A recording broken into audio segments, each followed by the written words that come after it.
After fighting in the Far East War, a boy named Ray decides to hide his powers and enroll at the Academy of Magic. It begins with a boy named Ray White sitting in front of his guardians' graves as his friends console him. After seeing a flashback of their death, his sorrow is aggravated, causing him to inadvertently lose control of his powers. Sometime later, Ray arrives at the Arnold Academy of Magic he plans to attend. He hasn't made his way to the auditorium when two students named Albert and Wanda, along with their minions, harass him for being the only ordinary student to attend the school. Thankfully, this is interrupted when a top-rank noble student named Amelia Rose stops Albert from picking a fight with Ray. Since she's above him in the social hierarchy, Albert and his minions stand down and leave. After that, Amelia introduces herself to Ray and offers friendship, but she tells him that he's going to get a lot of unwanted attention because he's the first ordinary student at the school, but she assures him that his talents have earned him the right to attend the academy. At the entrance ceremony, Principal Abby gives a welcome speech along with Amelia, who's the representative for incoming students. Ray attends his first class where he learns about the 5 sorcerer ranks: bronze, silver, gold, platinum, and the sacred grand rank. Next, the students move to sorcery practice, where they're taught the basics of how Prima is manipulated to perform magic. However, Ray has a hard time getting the hang of things. Later, Ray meets a half-elf named Elisa and gets acquainted with her for the rest of the day. After school, he returns to his dorm to meet his roommate Evie, who welcomes him and accepts him, not caring if he's a noble or not. The next day, Ray goes for a morning jog and comes across a senior named Rebecca Bradley. On his way to class, he tells Evie and soon finds out about the Roses, Bradley, and Olgren families, referred to as the Big Three because of their power and influence. When Ray goes to the principal's office, it's discovered that he and Abby were once comrades in the war when the two reminisce about their past. Not long after, sword practice is underway, and Albert tries to intimidate Ray again, but this time he's the one who gets humiliated. Abby watches the session, and while talking to herself, she reveals that Ray is one of the 7 Grand Sorcerers, the Iceblade Sorcerer. Ray decides to join the environmental research club that Evie belongs to. He goes to their stronghold for an interview, and after proving he's up to the task by displaying his ripped physique and gold hunter's card, he's immediately inducted. Next, he goes to the gardening club led by Rebecca, unfazed even though he's the only male person in the group. To prove himself, he's asked to prepare a garden on one of the rooftops, and while working, Rebecca brings him food. Ray finds out about an upcoming Sorcerer Swordsman tournament from her, and Rebecca urges him to participate. He completes his task and remembers that Abby told him about a spy in the school. Later, he comes across Clarice, who appears lonely and offers to be her friend. The next day, at skill practical training, Ray and his new friends in his class form a group of 4. Ray, Evie, Elisa, and Amelia don their gear and head out into the forest for exercise. With Ray's experience, his team doesn't find it too difficult to navigate the forest while slaying monsters along the way. Amelia is starting to doubt his cover story of coming from the rough side of the tracks and presumes that he's very experienced for some other reason. The next day, Albert's group is attacked by a monster, and Ray saves them. An ominous person appears to revive the monster, making it stronger, and Ray appears for round 2. At the end of the test, Ray's group is declared the winner, leaving the other noble students salty. Later, Ray visits his master, Lydia Ainsworth, who sits in her wheelchair. Ainsworth is a scientist who developed the double code theory that improved sorcery research in Engram. Engram is the part that memorizes sorcery in the brain. She tells him of a group of people called eugenics that are desperate to unlock the secrets of Engram by ruthlessly dissecting people. Afterward, they go on a stroll and reminisce about the time when he trained under her. She talks about the sword tournament, but Ray doesn't want to participate. After spending the day together, she gives him a book she wrote before he leaves, telling him that he'll need it one day. Ray takes Elisa and Clarice to lunch, and as they all chat together, the girls appear to be taken away by Ray's charm. Afterward, Amelia drags him along on a shopping spree, and after a very awkward moment involving physical touch, she starts to develop feelings for him. At night in the forest, Albert appears to be maxing out his powers to challenge Ray, and the ominous figure who seems to be the spy watches him. Ray receives the key to the gardening club's room. When he goes there to set up the place, he meets Rebecca, and after another awkward encounter, she enlightens him more about the school. A few days later, a preliminary contest is held to choose representatives for the Sorcery Swordsman tournament, and Amelia is eventually picked as the representative after an intense matchup against Ray. As a result, Albert challenges Ray to a duel, and when the fight begins, it's discovered that he's using dark magic granted to him by the ominous character from the forest, who was watching the whole thing. Unfortunately, even that isn't isn't enough to defeat the Ice Blade sorcerer, and so Albert loses again and begins to cry. Just then, the students are trapped by a spell and restrained within a dome. The hooded figure appears and reveals herself to be their teacher, Miss Grady, who is a member of the eugenics. She plans to use them for the experiments, but Ray stands up to her in a draining battle. He manages to defeat her and save his friends, but passes out afterward from exhaustion.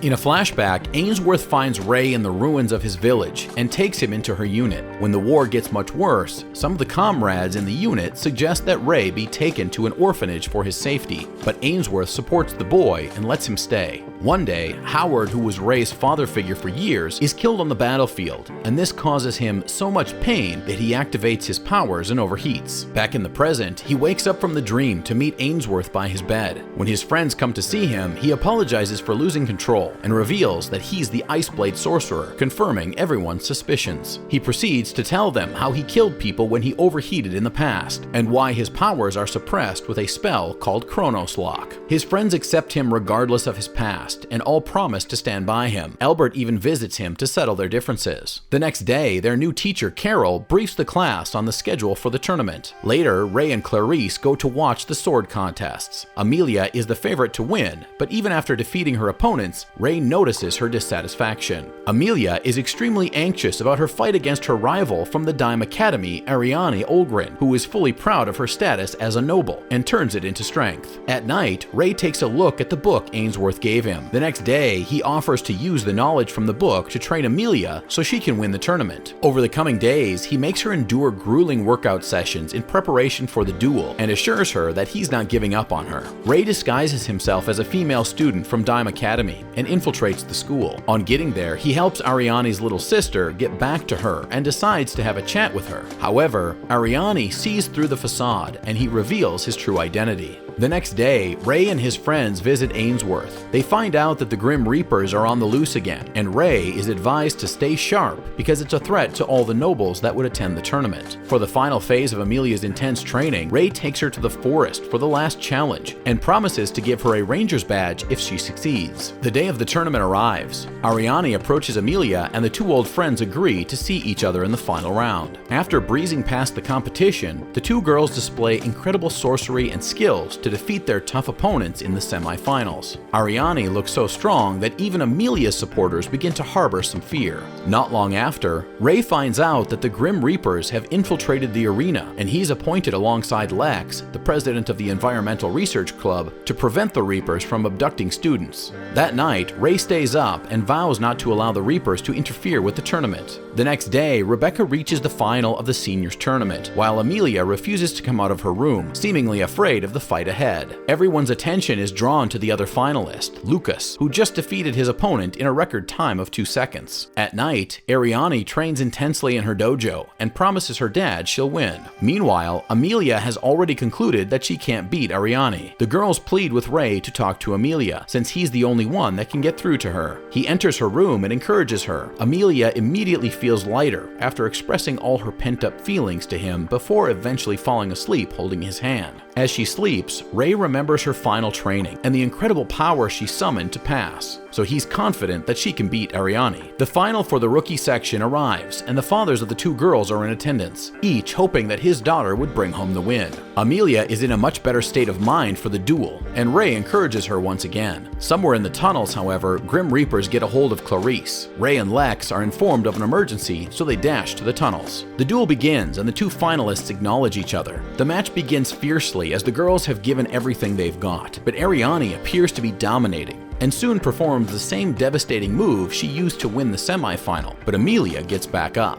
Elsewhere, Lex and Ray find Clarice and the other nobles, but they're suddenly confronted by the Grim Reapers. He releases his Chronos Lock and unleashes his power to defeat them all. Back on the stage, Amelia is on the back foot again, but Ray returns and encourages her. She then unleashes incredible power that almost causes her to overheat, but neither of the girls slows down. They slug it out until Amelia manages to win. The crowd goes wild after witnessing the spectacle, and the two girls reconcile with each other, sharing a heartwarming moment. The next day, the friends go to watch Rebecca in the finals for the senior division. Everyone expects her to defend her title, but everyone is shocked when Lucas defeats her with a flash. Afterward, Ray finds out that Lucas is one of the 7 Grand Sorcerers. The students prepare for a festival and suggest that it would have a maid theme. Ray soon finds out that Rebecca is engaged to an unknown young man named Evan, who surprisingly has a strong hold on Rebecca's father. Elsewhere, the eugenics organization is plotting another scheme and has picked Rebecca as their target. Back in school, the students are making tremendous progress with the preparations for the cultural festival, and Ray joins the student council. Rebecca's sudden engagement is suspicious, so he asks Ainsworth to help do some investigating. Meanwhile, at night, Rebecca's eyes bleed, and she sees visions of a battlefield from a younger Ray's perspective. A few days later, Ainsworth summons Ray, informing him that Evan has been pretending to everyone and is only after Rebecca's sorcerer's eye. One night, Evan and Rebecca are together in the room when he suddenly reaches out to her sorcerer's eye. She stops him, but he points out the contract that he signed with her father and tells her to play along or her little sister would suffer the consequences. The next day, Rebecca's little sister approaches Ray, explaining her fears about the engagement and begs him to protect Rebecca. Rebecca and Ray both have trouble sleeping, and when they eventually do, they're transported into the same dream of Ray on the battlefield, implying that their lives are connected. The next day, the festival activities begin, and after many exciting activities throughout the day, Ray and Rebecca spend some time together. That evening, both Maria and Ray receive information that Rebecca is going to die soon, and Rebecca's father begs him to save her. While all this is happening, Evan is preparing with his men to get Rebecca's sorcerer's eye. The next day, Evan teleports Rebecca somewhere and creates a barrier. Meanwhile, Ray's friends follow him on the rescue mission and help fight Evan's accomplice, who is a man-eating sorcerer. Ray remembers that Rebecca's father said she was cursed to be born as an evil spirit. As soon as he gets to where the girls are trapped, but suddenly realizes that the person who created the barrier is a woman named Lise, who took Evan's form. Lise is one of the 7 grand sorcerers, who has been contracted by Rebecca's father to save her. Suddenly, Evan's partner breaks the barrier and Ray faces him off.